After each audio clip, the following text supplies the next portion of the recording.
Pemirsa, kita awali berita pertama untuk pagi hari ini. Jelang Hari Raya Idul Adha tahun 2024, penjualan hewan kurban di Kabupaten Aceh Singkil merosot dari tahun sebelumnya. Merosotnya penjualan mengakibatkan omset pedagang juga ikut anjlok.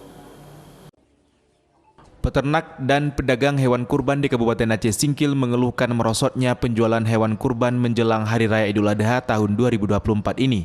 Peternak dan pedagang ini mengatakan penjualan hewan kurban jelang Idul Adha 1445 Hijriah tahun 2024 ini, penjualan hewan kurban tidak seramai tahun sebelumnya.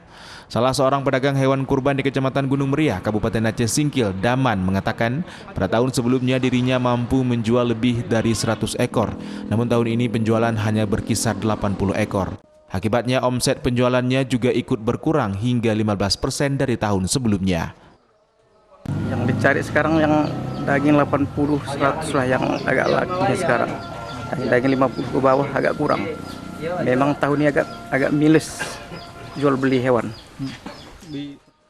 Ia menambahkan tidak mengetahui pasti penyebab merosotnya angka penjualan hewan kurban menjelang Idul Adha tahun ini.